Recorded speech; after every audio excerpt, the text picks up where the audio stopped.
Bueno, me parece que lo que pasa es que tenemos que diferenciar. Sí.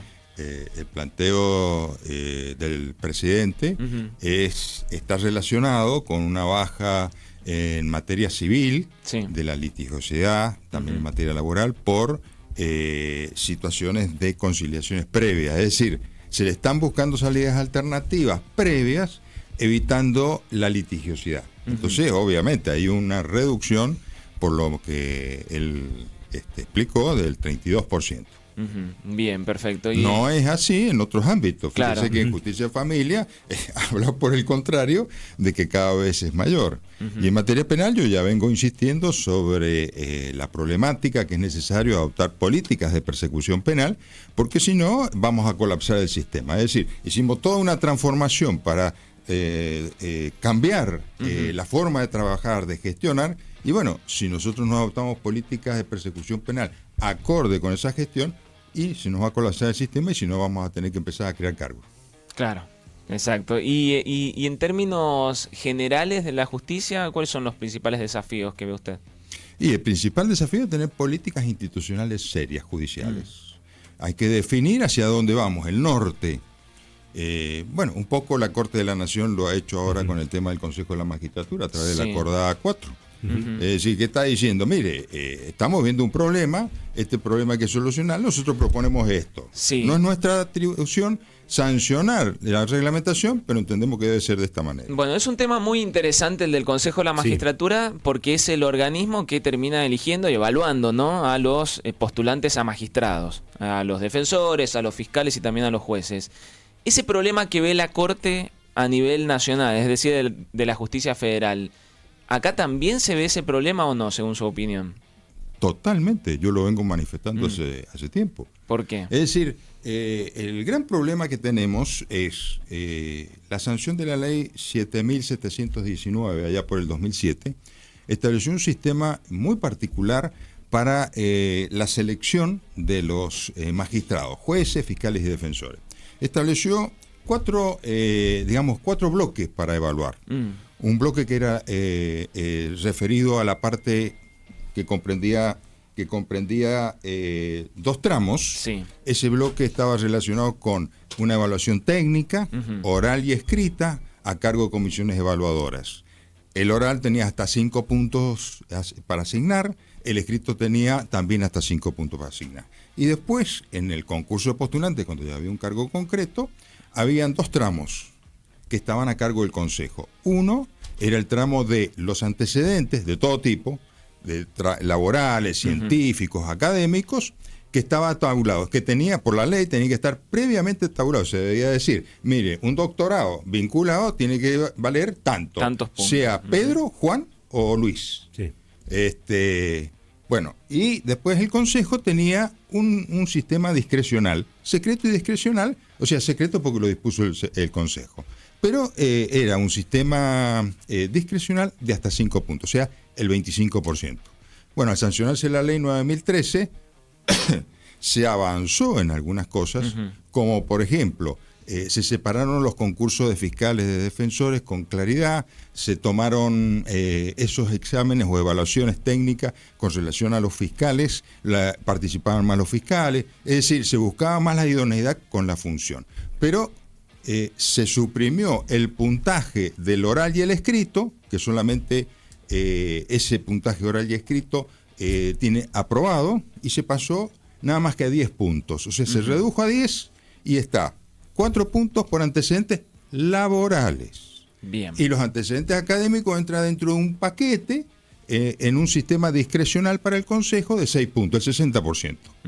Es decir, cada consejero dice cuánto. Como es discrecional y es secreto, nadie se entera. Entonces, a lo mejor el doctorado de Juan vale 20 o vale el 20% de esos 6. El doctorado de Pedro vale el 80%. Claro, según quién es Juan y según quién es Pedro. Bueno, eso es lo que plantea la Corte de la Nación. Dice, dice. ¿Pero en qué año fue ese cambio que usted está marcando? 17 y 18. Bien. En el 17 fue la ley 9013, que le dije, tiene cosas ventajosas y ese fue un error. La otra ley de 2007, fíjese la casualidad, gobernador era Julio Cobos, vicegobernador Juan Carlos Jalif. Sí. Juan Carlos Jalif. Integrábamos ese consejo, a mí me tocó integrar ese consejo. Ese proyecto de ley fue desde el consejo. Yo representaba a los jueces, el doctor Gustavo Castiñeira representaba al Poder Ejecutivo, era el subsecretario de Justicia. Claro. Se elaboró el proyecto desde el consejo, se consensuó con todos, con el Colegio de Abogados, con la Asociación de Magistrados, con el Poder Judicial, a través de quien presidía, que era Fernando Romano. También se consensuó con el Ejecutivo, tenía su representante con Castiñeira había hecho. Gustavo Castiñeira, el gobierno tenía a través de su subsecretario y por supuesto tenía coordinación con el Poder Ejecutivo. Y los dos bloques, uno de la oposición y uno del oficialismo, consensuaron cada uno. Por unanimidad se aprobó. Pasó al Ejecutivo, nosotros lo elevamos este proyecto totalmente consensuado al Ejecutivo y el Ejecutivo lo remitió sin modificar una coma. Ese modelo es prácticamente la acordada de la Corte de la Nación, fíjese. Claro. Le está diciendo, mire, hay que prestar atención a esto, el exceso de discrecionalidad que se presta a la manipulación, que es lo que nosotros estamos viendo. ¿Cuáles son las quejas que hay? Y la sospecha y todo lo demás. Todo esto. Es decir, camarillas y todo lo demás, cuando hay discrecionalidad y secreto. ¿Antes era secreto? Claro. ¿El qué? Digo, el postulante cuando rendía, ¿se sabía quién era el que estaba rindiendo o no? En el escrito no. Bien. En el escrito, como tenía puntaje, tenía sentido. Ahora no tiene sentido. Claro. Es decir, como tenía hasta 5 puntos para evitar el problema de que si era Juan lo aprobaban y si era Pedro no lo aprobaban, o cualquier otra sospecha, los evaluadores no sabían quién era. Había un sistema de registro ideado por el Alfredo Puebla, que era el secretario del Consejo, que después ese modelo fue replicado en otras provincias. Y el modelo de la ley 7.719 replicado por otras provincias con posterioridad, la separación del concurso de aspirantes y postulantes, que no fue un invento de los miembros del Consejo. El Consejo receptó todas las propuestas que habían, todas las críticas que habían, todas las sospechas que había, y se estableció eso. ¿Qué incidencia tiene el poder político en el trabajo del Consejo de la Magistratura? Eso depende de las personas que lo integren, obviamente. Por ejemplo, hasta ahora. Bueno, existe totalmente la sospecha de la influencia. No hace falta que yo lo diga, lo sabemos todo. Incluso se hablan de camarilla. Sabemos de la interferencia con relación a la elección, yo lo he planteado incluso en la Corte. La interferencia con relación a la elección de los representantes del Colegio de Abogados, de Asociación de Magistrados. Es decir, esto no quiere decir que haya una dirección inmediata, no, pero hay un aparato electoral, todos lo sabemos. Entonces lo que tenemos que aprender es que el problema no está ahí, el problema está en que la ley establece una discrecionalidad que habilita a conformar este tipo de cosas. Entonces, ¿qué hay que hacer? Hay que modificar la ley, que es lo que yo planteaba en la Corte.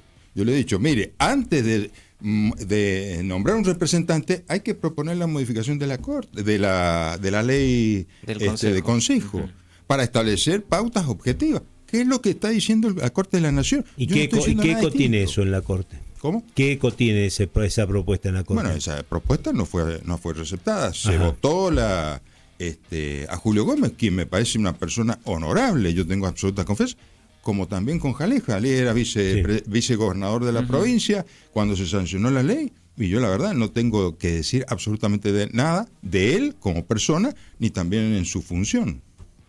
O sea que tendríamos que esperar a un próximo periodo para que ocurra un cambio. No sé, habrá que ver. Pregunto, ¿no? Porque... No, yo no sé, todavía no tengo el manejo de la historia. Algunos creen que tienen hasta el manejo de la historia. Pero yo no tengo el manejo a veces ni de mi vida. Sí. Está bien, pero bueno. Estamos aquí con José Valerio, que ha venido a visitarnos. Estamos hablando del ministro de la Suprema Corte de Justicia.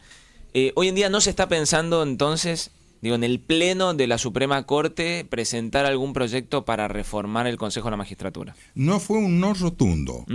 ¿No es cierto? Hay algunas posturas, por ejemplo, hay críticas al sistema, yo no voy a dar nombre a algunos ministros, sí. En todo caso ellos son los que tendrán que decirlo, algunos ministros ya vienen quejándose sobre este planteo y dicen que hay que modificar. Ahora, la propuesta mía era contundente, nosotros no avancemos sobre esto si no está la reforma. ¿Por qué? Porque ya venimos con este problema de antes. En el 2023, si mi memoria no me falla, se removió una comisión penal. Y hubieron audios y un montón de cosas. El ex vicepresidente, que era el gobernador en aquel entonces, hace algunos meses o un año, hizo declaraciones públicas en un medio gráfico donde dijo, mire, merecemos tener una explicación de lo que pasó con esto. Yo todavía me acuerdo, pero no he escuchado explicaciones. No, ninguna. Entonces, ¿quedó en nada eso? No sé, veremos. Ajá. De cualquier manera, el problema no es andar buscando culpable. El problema fundamental es saber cuál es el problema para solucionarlo. Hay que hacer propuestas de solución. O sea, a la gente hay que decirle que el Consejo de la Magistratura cumple un rol fundamental. Sí. Esencial.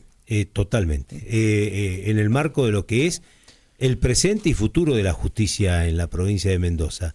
Y por allí no se lo toma tal vez con esa importancia o tal vez no se le da ese valor que realmente tiene, ¿no?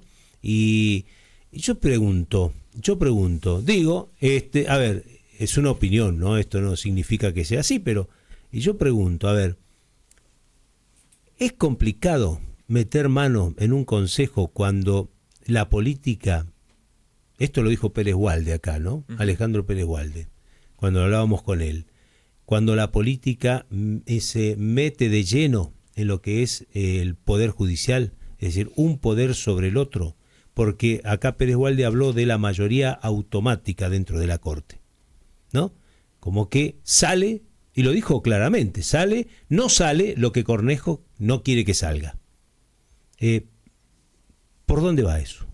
Bueno, a ver, la importancia del Consejo. ¿Podemos hablar a calzón quitado, no?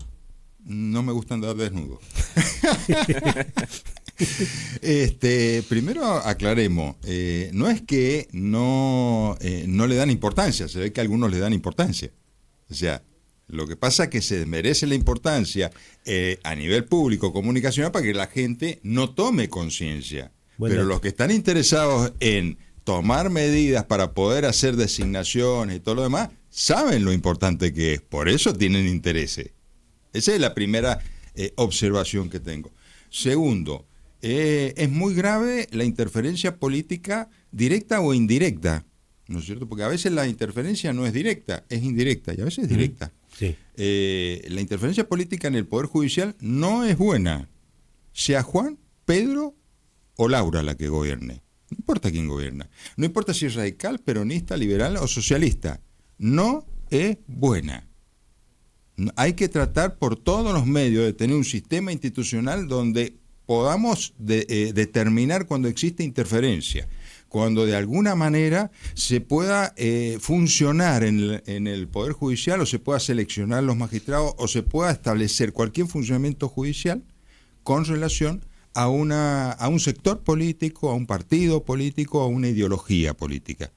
Los jueces estamos para cumplir la Constitución y la ley, que tiene que ser el producto de la soberanía popular, lo que la sociedad quiere. Y lo que la sociedad quiere es lo que está expresado en la ley. Por eso los jueces estamos obligados a dictar sentencias de acuerdo a la ley. Lo dice la misma Constitución. No de acuerdo a la cara del cliente, no de acuerdo a los intereses de la persona. Entonces, a mí me parece que esto es muy grave. Ahora, el problema no solamente consiste en si existe manipulación, ni si existe, camarillas, o si no, es por qué existe y qué es lo que genera eso. Es la discrecionalidad. En la medida que yo tengo un sistema discrecional, eso claro, se va a conformar, me guste o no me guste. Se necesita transparencia. Es transparencia. Se necesita que el poder sea ejercido racionalmente. ¿Sabe cómo se ejerce racionalmente? Cuando yo sé que tengo, mire, yo hago un doctorado y el doctorado vale un punto. Es un punto. Sí. No que es más importante ser amigo de algunos de los miembros del Consejo, o algunos de los miembros del oficialismo, de la oposición, para ver si negocio, porque entonces se baja el nivel de exigencia, que es uno de los otros problemas que se suman a este. Cuando nosotros pasamos de un sistema de puntaje en la evaluación técnica a un sistema solamente de aprobado, ¿qué nos ocasionó? Un problema grave. Se cae la meritocracia ahí entonces. Y, por supuesto, y la idoneidad. Entonces, ¿ahí qué ocurrió? Empieza a bajarse el nivel, y cuando ese nivel no es acompañado por las comisiones, se las remueve. Ahora, Valerio, para ser claros, ¿hay interferencia política? Yo entiendo que hay interferencia. Uh-huh. ¿Alguna vez sonó el teléfono y era, no voy a dar nombre ni apellido, un integrante del sector político, del poder político en el Mendoza, dijo: José? No, eso no.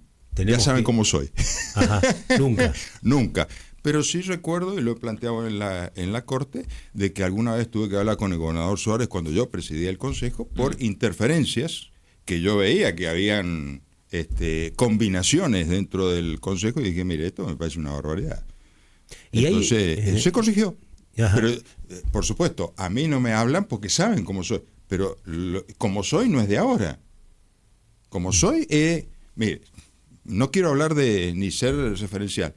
Así como en el año 73 dejé de militar en la Franja porque se les había ocurrido arreglar con los montoneros un nuevo plan de estudio, y en Introducción al Derecho, que era la nueva materia que íbamos a sacar, tenía 7 unidades, la 7ª unidad era la mitad Doctrina Radical del Derecho y la otra mitad Doctrina Justicialista del Derecho. La primera mitad la íbamos a dar los militantes de la Franja y la otra mitad la iban a dar los militantes de la JUP, que era la Organización de Superficie y Montonero, y yo me fui y dije, esto es un disparate. No estuve de acuerdo.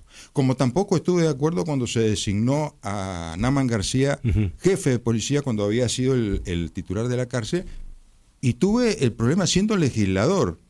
Y la política de cancelación, donde nadie me decía nada, pero nadie me entendía. No había diálogo, no había nada. Esto ya lo conozco. Como también cuando denuncié a una jueza, es decir, esto no es nuevo. Entonces ya saben cómo soy. Me conocen en mi personalidad. ¿Puedo cometer errores? Por supuesto, soy un ser humano. Algunos dicen, tenemos un juez díscolo, no voy a, dentro de la Corte, ¿no? Apuntando a José Valerio, por supuesto. Debe ser. Claro, o sea, ¿te consideras un díscolo? No, yo no me considero yo me considero juez. Uh-huh. El juez debe ser de acuerdo a su convicción y debe resolver de acuerdo a la Constitución. Si eso es ser díscolo, seré díscolo. Ahora, ¿qué pasa con los otros jueces si no resuelven de acuerdo a la Constitución? ¿Son complacientes? Uh-huh. Operadores políticos. Hoy está el caso de Marcelo D'Agostino, ¿no? Se habla y mucho. Es un tema del cual creo que no hay que hablar. Hay que dejar que la justicia actúe. Uh-huh. Voy a interrumpir, ¿por qué? Porque es un tema candente. Yo creo que Marcelo D'Agostino merece tener, al igual que todo imputado, sí, todo, obvio, no solamente este imputado de cualquier sector político o de ningún sector político, sector empresarial, respeto por la investigación penal. Uh-huh. A mí me parece que esto es esencial. Uh-huh. Pero, ¿hay operadores políticos dentro de la justicia? Yo no sé si hay operadores políticos en el sentido que me lo estás planteando. Creo que lo que sí hay es amiguismo, que puede haber amiguismo, vinculaciones, complacencia, que no es mi caso. Uh-huh. Para cerrar, Valerio, el tema independencia de la justicia. ¿Existe la independencia en la justicia de Mendoza hoy? Yo entiendo que en general tenemos que hablar de independencia, porque lo que estamos hablando es del conjunto. Uh-huh. Esto es igual que decir, la Corte Independiente no me cabe la menor duda. Si no, no hubieran tantas quejas. Es decir, las sentencias de la Corte, uh-huh, las decisiones de la Corte son todas por unanimidad, ¿no? Entonces, ¿hay independencia? Sí, bueno, incluso en esto. Bueno, pero hay independencia individual, entonces. Es que la independencia debe ser individual. Los tratados de derechos humanos, cuando hablan de juez independiente. No hablan del Poder Judicial. Uh-huh. El Poder sí, pero Judicial uno toma como ciudadano al Poder Judicial en su conjunto. Obviamente, pero lo que pasa es como decir, mire, en el hospital tal, todos los médicos son malos. No, puede haber un médico malo, pero hay médicos buenos. Entonces, hay que aprender a distinguir. Es decir, me parece que esto es así. Hay muchos jueces que trabajan mucho y hay otros jueces que no trabajan tanto. Uh-huh. Hay jueces que son más propensos a aplicar la ley estrictamente como está establecido y hay jueces que les gusta más la inventiva. La Corte de la Nación ha revocado un fallo de una Cámara Civil de Salta, por ejemplo, donde en violación a lo que dice el Código Civil estableció la afiliación paterno-filial, sí, ¿no es cierto? Triple. Y le dicen, no, mire, podemos estar de acuerdo o no lo que dice el Código Civil. Uh-huh. El Código Civil dice esto. Bueno, eso es aprender a respetar la ley. Podrá gustarme a mí o no lo que dice la ley, pero yo tengo que respetar, salvo que me planteen la inconstitucionalidad y es inconstitucional según mi criterio, la declaro inconstitucional. Si no, tengo que aplicarla. Todas las leyes sancionadas, yo no las comparto personalmente. Soy crítico de muchas veces, sí, en la academia. Me va a ver que la escribo, puedo escribirla hasta en una sentencia y decir, miren, esto no es conveniente, pero es lo que está y hay que cumplirlo. No, el juez no es Dios. El juez en una república es un funcionario que debe responder a los intereses de la sociedad expresado a través de la ley. Eso es una república. Con una única biblioteca. Y es que no conozco más de una. La biblioteca es la Constitución y las leyes que se sancionan en su consecuencia. Pero cuando empezamos con eso, pero no me quiero ir mucho, pero sí. hay en el derecho, en la historia de la civilización, en los últimos 2 siglos, 2 versiones. Una que le dicen positivismo, otra le dicen ius naturalismo. En realidad no es así. En realidad hay una que dice, mire, el concepto es que la ley se aplica y otra es el derecho se aplica. Esto no es nuevo. Esto es de la época de Atenas. Lex. Atenas era la ley, era la sociedad. Y se actuaba en la plaza pública, en el ágora. Los romanos vinieron con el jus, el derecho. Bueno, la Constitución alemana, la ley fundamental alemana, dice que los jueces deben aplicar la ley y el derecho. Derecho escrito con mayúsculas. O sea, para los alemanes es tanto su obligación aplicar la ley como el derecho aún independiente de la ley. La nuestra no. Es más, la Constitución de Mendoza dice que los jueces deben dictar su sentencia fundada en el texto expreso de la ley. Es muy claro. Nosotros no tenemos ley y derecho, tenemos ley. Es decir, tener 2 bibliotecas acá no es constitucional. Doctor, le agradecemos muchísimo